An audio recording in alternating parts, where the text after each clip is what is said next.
അഴിമതിയുടെ രേഖകളടക്കം പുറത്തു വരുമ്പോൾ എന്തിനാണ് ഭയപ്പെടുന്നത്? താങ്കളോടല്ല, അധ്യക്ഷനോടാണ്.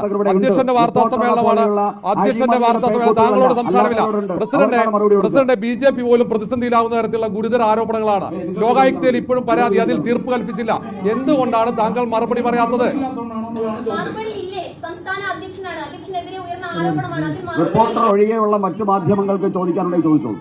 ഈ ആരോപണം കർണാടക നിയമസഭയിൽ ഉൾപ്പെടെ ഉയർന്നതാണ്. രാജീവ്ജി, എന്തുകൊണ്ടാണ് മറുപടി പറയാൻ ഭയക്കുന്നത്? താങ്കൾ എന്താണ് ചോദ്യങ്ങൾക്ക് മുന്നിൽ മറുപടി പറയാതെ മടങ്ങുന്നത്? ഇങ്ങനെ എന്തിനാണ് ഭയപ്പെടുന്നത് താങ്കൾ ചോദ്യങ്ങളെ? 313 കോടി താങ്കൾ കട്ടെടുത്തെന്നാണോ? രാജീവ് ചന്ദ്രശേഖർ, താങ്കൾ ഈ പണം കട്ടെടുത്തോ? താങ്കൾ പണം കട്ടെടുത്തോ? ഏതാണ്ട് 313 കോടിയോളം കട്ടെടുത്തെന്ന് അഭിഭാഷകൻ ആരോപിക്കുന്നു. എന്താണ് മറുപടി? താങ്കൾക്ക് ഭയമാണോ? ചോദ്യങ്ങൾക്ക് മുന്നിൽ ഭയമാണോ താങ്കൾക്ക്? BJP സംസ്ഥാന അധ്യക്ഷനല്ലേ, എന്തിനാണ് ഭയപ്പെടുന്നത്? മുതലാളി, നമ്മുടെ കോർപ്പറേറ്റ് മുതലാളി ഓടി ഒളിക്കുകയാണ്. ചോദ്യങ്ങൾക്ക് മുന്നിൽ ഓടി ഒളിക്കുകയാണ്. കർണാടകയിലെ സർക്കാർ വ്യവസായത്തിന് അനുവദിച്ചു നൽകിയ ഭൂമി അത് മറിച്ചു വിറ്റ് കോടികൾ സമ്പാദിച്ച ചന്ദ്രശേഖരനെതിരെ കോടതിയിൽ പോയി പരാതി പറഞ്ഞിരിക്കുകയാണ് അഭിഭാഷകന്. ആ അഭിഭാഷകൻ പരാതി പറയുമ്പോൾ അതേക്കുറിച്ച് സംസ്ഥാന അധ്യക്ഷൻ നമ്മുടെ കോർപ്പറേറ്റ് മുതലാളിയോട്, ഞാൻ തൃശ്ശൂരിൽ ജനിച്ചു വളർന്നതാണ്, വേണമെങ്കിൽ മുണ്ടെടുക്കാനും അറിയാം, മടക്കി കുത്താനും അറിയാം എന്ന് പറഞ്ഞ മുതലാളിയോട് ചോദിക്കുമ്പോൾ മുതലാളി ഓടുകയാണ്. മക്കളെ, ഓടുകയാണ്. ആസനത്തിന് തീ പിടിച്ച അവസ്ഥയാണ് BJPയുടേത്. പാലക്കാട്ടേക്ക് നോക്കുമ്പോ അവിടെ രാഹുൽ മാങ്കൂട്ടം BJPയെ ബോംബിട്ട് തവിട് പൊടിയാക്കുകയാണ്. BJP പൊട്ടി ചിന്ന ഭിന്നമാകുകയാണ്. അങ്ങ് തിരുവനന്തപുരത്തേക്ക് നോക്കിയാലോ, ഈ പറയുന്ന ഭൂമി കുംഭകോണം, കോർപ്പറേറ്റ് മുതലാളിയുടെ ഭൂമി കുംഭകോണം ഉത്തരം പറയാൻ കഴിയാതെ മുതലാളി ഓടി ഒളിക്കുകയാണ്. അതാണ് നിങ്ങൾ കണ്ടത്. എന്താണ് ഈ പരിപാടി? കർണാടകയിലെ ഭൂമി കുംഭകോണം BJP സംസ്ഥാന അധ്യക്ഷൻ രാജീവ് ചന്ദ്രശേഖരനെതിരെ നിരവധി പരാതികളാണ് ഇപ്പൊ സുപ്രീം കോടതിയിൽ അടക്കം വന്നിരിക്കുന്നത്. എന്താ സംഭവം? കർണാടകയിലെ ഇൻഡസ്ട്രിയൽ ഏരിയ ഡെവലപ്മെന്റ് ബോർഡ് നൽകിയത് 175 ഏക്കർ ഭൂമിയാണ്. ആ ഭൂമിയാണ് രാജീവ് ചന്ദ്രശേഖരൻ തരം മാറ്റി മുറിച്ചു വിറ്റ് കോടികൾ സമ്പാദിച്ചിരിക്കുന്നത്. എന്ന് പറഞ്ഞാൽ ഇൻഡസ്ട്രിയൽ ഡെവലപ്മെന്റ് കോർപ്പറേഷന് ഇത്തരത്തിൽ വ്യവസായത്തിന് വേണ്ടിയിട്ട്, ഇത് ആരുടെ കാലഘട്ടത്തിലാണ് നിങ്ങൾ അതും കൂടി ആലോചിക്കണം കേട്ടോ. ഈ പറയുന്ന കർണാടക BJP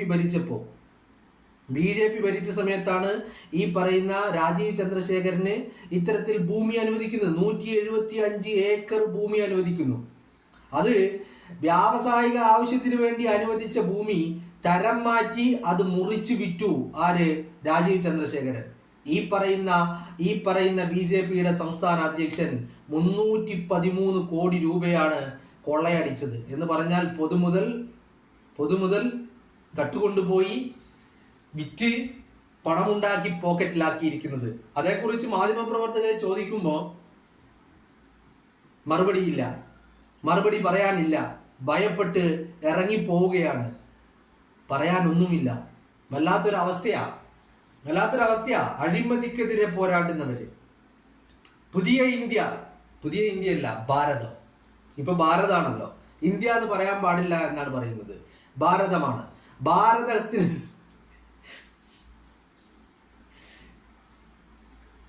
പലതും ഓർക്കുമ്പോൾ ഈ പറയുന്ന സംഘ് പരിവാറിന്റെ പല അജണ്ടകളെ കുറിച്ചും അവരുടെ അവകാശവാദങ്ങളെ കുറിച്ചും അവരുടെ ബാധകതകളെ കുറിച്ചും ഒക്കെ ഓർക്കുമ്പോൾ വല്ലാത്ത ചിരി വരും. കഴിഞ്ഞ ദിവസം നമ്മൾ എന്താ കണ്ടത്? കടക്കണിയിൽപ്പെട്ട് ആടി ഉലയുന്ന അദാനിയെ രക്ഷിക്കാൻ വേണ്ടിയിട്ട് LICയിൽ നിന്ന് 32,000-ലധികം വരുന്ന കോടിക്കണക്കിന് രൂപ LICയിൽ നിന്ന് എടുത്തു കൊണ്ടുപോയി. LIC എന്ന് പറയുന്നത് നമ്മുടെ ഒരു പൊതുമേഖലാ സ്ഥാപനമാണ്. ആ പൊതുമേഖലാ സ്ഥാപനത്തിൽ നിന്ന് 32,000-ലധികം വരുന്ന കോടികൾ എടുത്തു കൊണ്ടുപോയി അദാനി ഗ്രൂപ്പിൽ കൊണ്ടുപോയി നിക്ഷേപിച്ചിരിക്കുന്നു, അദാനിക്ക് നൽകിയിരിക്കുന്നു. അഴിമതിക്കെതിരെയാണ് പോരാടുന്നത് ആര്? സംഘപരിവാർ. ഇന്ത്യ ഭരിക്കുന്നത് നരേന്ദ്രമോദിയാണോ? അല്ല. ഇന്ത്യ ഭരിക്കുന്നത് അമിത്ഷയാണോ? ഇന്ത്യ ഭരിക്കുന്നത് BJP സർക്കാരാണോ? ആരുമല്ല. ഇന്ത്യ ഭരിക്കുന്നത് കോർപ്പറേറ്റുകളാണ്. അതുകൊണ്ടാണല്ലോ ഇങ്ങനെ പൊതുമേഖലാ സ്ഥാപനങ്ങളെ എപ്പോഴും കൊണ്ടുപോയി ഇങ്ങനെ തീരെഴുതി അവരുടെ കാൽ കീഴിൽ കൊണ്ടുപോയി വെക്കുന്നത്. ഇപ്പൊ LICയിൽ നിന്ന് 32,000 കോടി രൂപ അദാനിക്ക് വേണ്ടി കൊണ്ടുപോയി കൊടുക്കുന്നു എന്നുള്ള വാർത്തകളാണ് പുറത്തു വരുന്നത്. അതവിടെ നിൽക്കട്ടെ. അതേ കോർപ്പറേറ്റ് മുതലാളി തന്നെയാണ് ആര് ഈ പറയുന്ന രാജീവ് ചന്ദ്രശേഖരനും. രാജീവ് ചന്ദ്രശേഖരൻ സർക്കാർ വ്യാവസായിക ആവശ്യത്തിന് വേണ്ടി അനുവദിച്ചു നൽകുന്നു. അത് നമ്മുടെ നാട്ടിലും ഇന്ത്യയിലും ഒന്നാകെ പല സ്ഥലങ്ങളിൽ ഇത്തരത്തിൽ വ്യാവസായിക ആവശ്യത്തിന് ഭൂമി അനുവദിച്ചു നൽകാറുണ്ട്. അത്തരത്തിൽ കർണാടക സർക്കാർ BJP ഭരിക്കുന്ന കാലഘട്ടത്തിൽ അനുവദിച്ചു നൽകിയ ഭൂമിയാണ് ഇത്തരത്തിൽ മുറിച്ച് വിറ്റ് കാശാക്കിയിരിക്കുന്നത്. കോടികളാണ് ഈ പറയുന്ന BJPയുടെ സംസ്ഥാന അധ്യക്ഷന്റെ പോക്കറ്റിൽ വന്നിരിക്കുന്നത്. ഇവിടെ വളരെ ശ്രദ്ധേയമായ മറ്റൊരു കാര്യമുണ്ട്.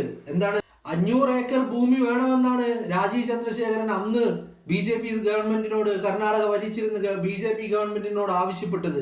പക്ഷെ കിട്ടിയത് 175 ഏക്കർ ഭൂമിയാണ്. ആ 175 ഏക്കർ ഭൂമിയും രാജീവ് ചന്ദ്രശേഖരൻ തരം മാറ്റി എന്ന് മാത്രമല്ല, അത് മറിച്ചു വിറ്റു, കാശാക്കി, പോക്കറ്റിലാക്കി. അപ്പോ രാജീവ് ചന്ദ്രശേഖരന്റെ ലക്ഷ്യം മറ്റൊന്നായിരുന്നു. ലക്ഷ്യം എന്തായിരുന്നു? ലക്ഷ്യം എന്ന് പറയുന്നത് ഈ 500 ഏക്കർ ഭൂമി കിട്ടണം. അപ്പോ വലിയ ഒരു എമൗണ്ട് മനസ്സിൽ കണ്ടിരുന്നു. ഇപ്പൊ ഈ 175 ഏക്കർ ഭൂമി മറിച്ചു വിറ്റിട്ട് ഈ പറയുന്ന 313 കോടി രൂപ ലഭിച്ചു. അപ്പൊ 500 ഏക്കർ ഭൂമിയാണെങ്കിലോ നിങ്ങളൊന്ന് ആലോചിച്ച് നോക്കൂ. അപ്പൊ അത് 1000 കോടി രൂപ ലഭിച്ചേനെ. അപ്പോ എമൗണ്ട് വലുതാണ് രാജീവ് ചന്ദ്രശേഖരൻ ആഗ്രഹിച്ചത്. കാരണം ചന്ദ്രശേഖരന് ഈ പറയുന്ന വലിയ കോർപ്പറേറ്റ് ബിസിനസ്മാനാണ്. ഇൻവെസ്റ്റ്മെന്റ് വേണം, ക്യാപിറ്റൽ വേണം. അതിനപ്പുറത്തേക്ക് ഇപ്പൊ കേരളത്തിലെ എങ്ങനെയാ ഇയാള് കേരളത്തിലെ പാർട്ടിയുടെ പ്രസിഡന്റായത്, BJPയുടെ പ്രസിഡന്റായത് എങ്ങനെയാ? ഈ കോർപ്പറേറ്റ് ബന്ധം വെച്ചുകൊണ്ട് BJPയുടെ പ്രസിഡന്റായ വ്യക്തിയാ. ഇപ്പൊ ഈ സംഘികളുടെ അവസ്ഥ എന്താ? ഈ പറയുന്ന സംസ്ഥാന അധ്യക്ഷന്റെ കൊള്ളക്ക്, ഭൂമി കുംഭകോണത്തിന് ന്യായീകരണമായിട്ട് ഈ പറയുന്ന സംസ്ഥാന നേതാക്കൾ ഇറങ്ങുകയാണ്. എന്താണല്ലേ? ദേശസ്നേഹമാണ്. ദേശസ്നേഹം എന്ത് പറഞ്ഞാലും വായിൽ നിന്ന് ആദ്യം വരുന്നത് രാജ്യസ്നേഹവും ദേശസ്നേഹവും രാജ്യവിരുദ്ധതയും ദേശവിരുദ്ധതയും ഒക്കെയാണല്ലോ. രാജ്യത്തിന്റെ മുതല് കൊണ്ടുപോയി കൊള്ളയടിച്ച് വിറ്റ് തുലച്ച് അത് നക്കി നടക്കുന്ന നായ്ക്കൾ തന്നെ പറയുന്നു ദേശസ്നേഹവും രാജ്യസ്നേഹവും നമ്മളെ പഠിപ്പിക്കാൻ ഇറങ്ങുന്നത് ഇവരാണ്. അതാണ് ഈ പറയുന്ന രാജ്യത്തിന്റെ ഒരു ഏറ്റവും വലിയ ദുർഗതി എന്ന് പറയുന്നത്. പറഞ്ഞില്ലേ, ഈ രാജ്യത്തിന്റെ മുതൽ കൊള്ളയടിച്ച് സ്വന്തം പോക്കറ്റിലാക്കി അത് നക്കി വയറും വീർപ്പിച്ച് നടക്കുന്ന ഈ നായ്ക്കൾ പറയുന്നു നമ്മളെ രാജ്യസ്നേഹവും ദേശസ്നേഹവും പഠിപ്പിക്കാൻ ഇവർ ഇറങ്ങുകയാണ്.